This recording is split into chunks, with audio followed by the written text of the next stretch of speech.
Hello everyone, welcome to my channel. Before diving into the content of today's video, I'd like to share a summary of some basic knowledge about criminal psychology that everyone can easily understand. Let's explore together what goes on in the minds of serial killers and how twisted they can be. Enhancing our understanding of murderers can help us reduce crime. By studying brutality, we can strive to live more virtuously. First, I want to introduce the concept of the dark triad. I'll temporarily translate it as the triad of dark personalities. This is a psychological and personality theory that first emerged in 2002, developed by two psychology professors. It represents the three ugliest personality types in society: individuals who are likely to cause discomfort and harm to those around them. People with these three personality traits can be considered inherently bad, born with malicious tendencies rather than shaped by external factors. The first personality type is psychopathy. This is a term familiar to many viewers of my channel. Almost all serial killers worldwide exhibit psychopathic traits. Psychopathy can be understood as a cold-blooded and highly impulsive personality. The most evident traits are violence, a lack of empathy or remorse, and a tendency to manipulate others. Psychopaths in society often give off a dangerous and erratic vibe. Next is narcissism. The most prominent characteristic of narcissists is their excessive self-love. They always want to be the center of attention and often view others as inferior. These individuals crave or are even addicted to being admired and flattered. In society, narcissists are often flashy, overly dramatic, and disdainful of others. They are also highly selfish. Another peculiar yet dangerous personality type is Machiavellianism. The defining trait of Machiavellians is their skill in psychologically manipulating others. They are willing to lie and deceive to achieve their goals. For them, the end justifies the means. Morality is not a concern. If these individuals are also intelligent and socially adept, they can be a nightmare to deal with. They are much harder to spot than psychopaths or narcissists. Psychopaths are often erratic and volatile, making them easier to identify. Narcissists are also relatively easy to recognize due to their self-centered and irritating behavior. However, Machiavellians are only noticeable if they are clumsy manipulators. If they are skilled, you might only realize their true nature after suffering a loss or even being falsely accused by them. Interestingly, I've learned that people who manipulate others often accuse others of manipulating them. These three personality types are not considered pathological disorders, so individuals with these traits can still function within societal and legal boundaries. They can behave appropriately if they have a clear sense of right and wrong. Recognizing these traits helps us better handle such individuals in society.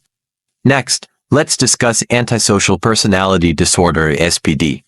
ASPD refers to a condition where a person disregards the consequences of their actions and the rights of others. Here are 7 key signs to watch for. First, disregard for laws and frequent law breaking. Second, dishonesty, lying often, sometimes unnecessarily. Third, impulsivity, acting without considering consequences. 4, aggressiveness and violence, often labeled as hot-tempered. 5, disregard for others' safety.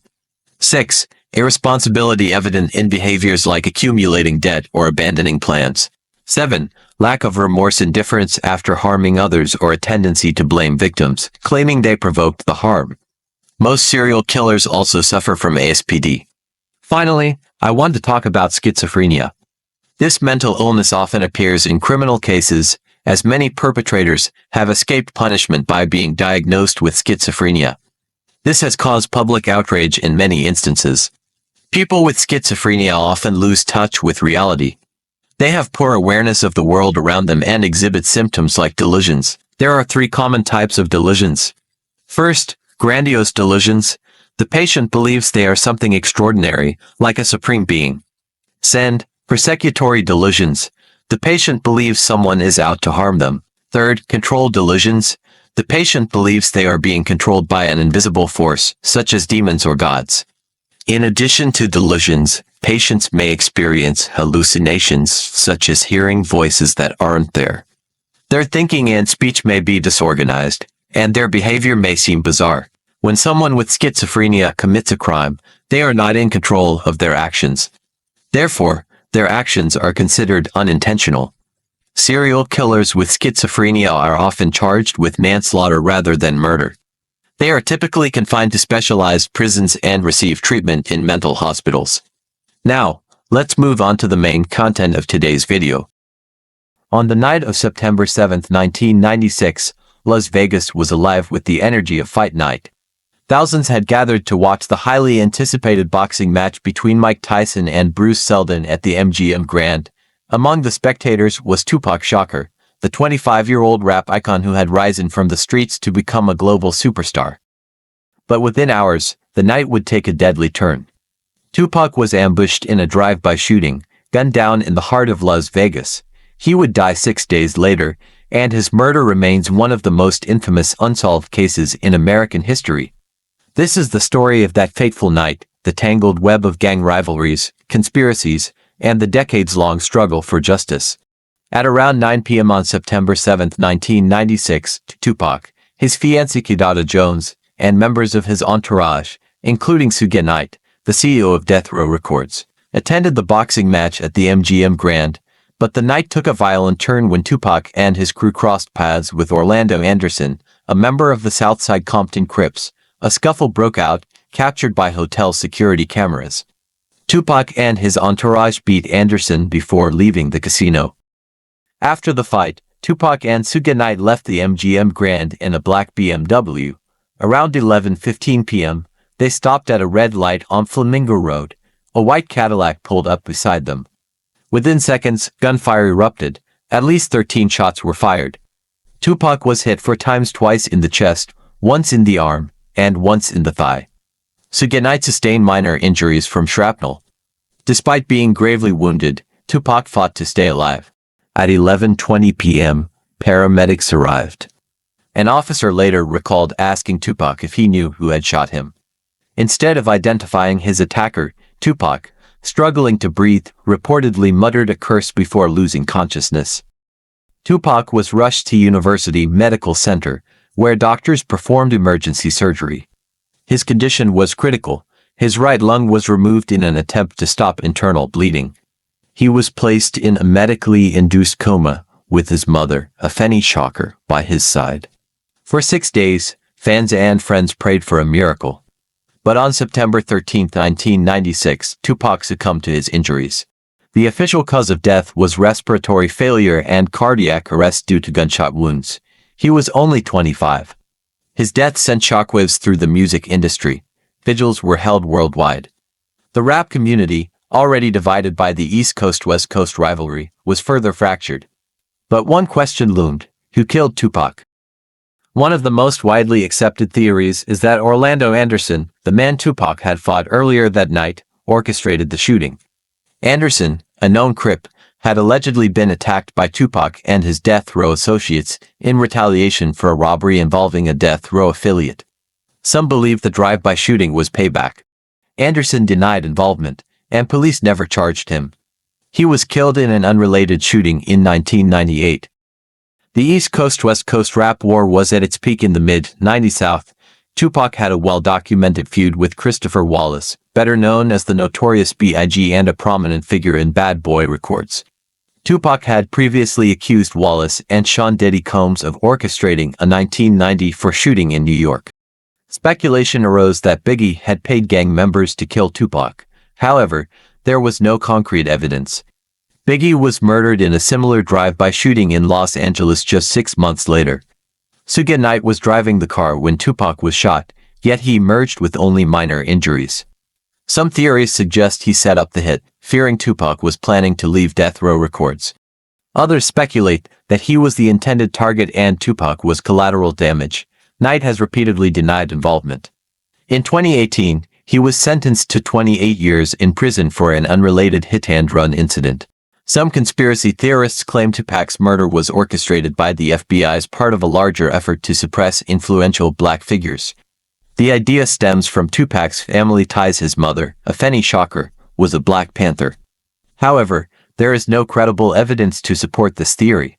The biggest obstacle in solving Tupac's murder was the culture of silence.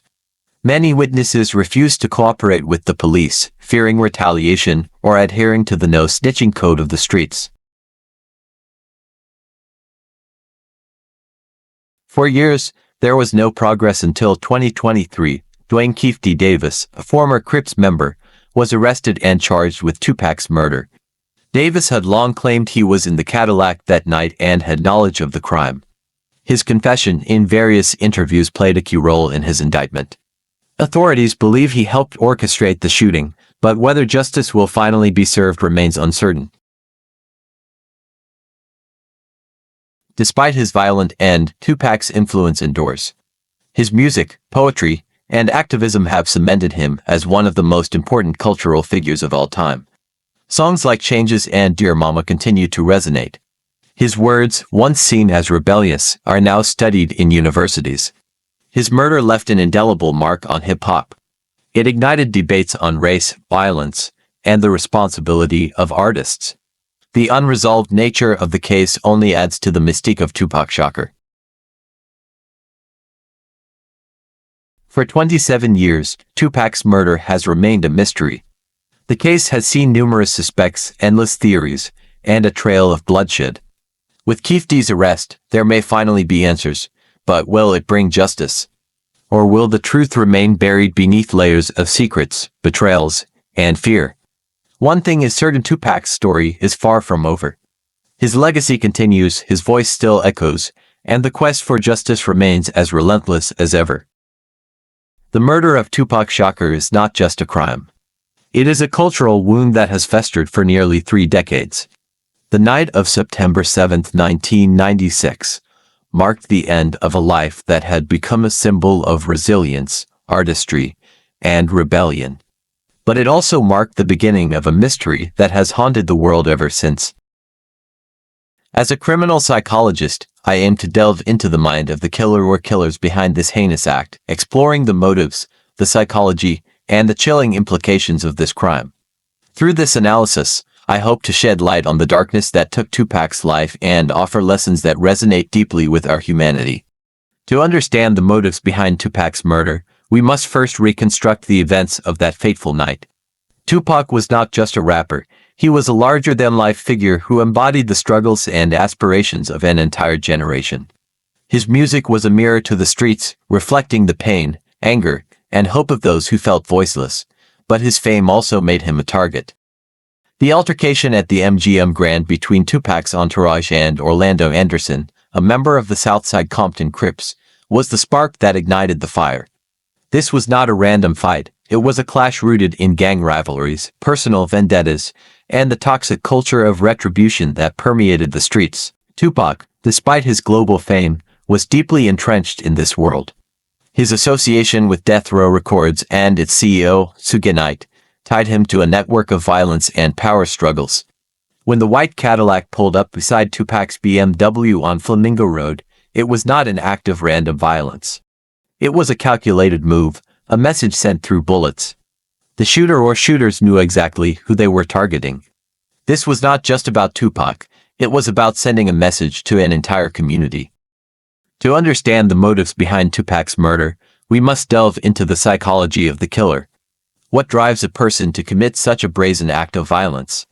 What kind of mind plans and executes the assassination of a cultural icon? At the heart of many violent crimes is the desire for power and control. The killer likely saw Tupac as a threat not just to their personal safety, but to their status and influence. Tupac's music and persona were a direct challenge to the established order. He spoke truth to power, and in doing so, he became a target for those who sought to maintain their dominance. The killer may have felt that by eliminating Tupac, they were asserting their own power.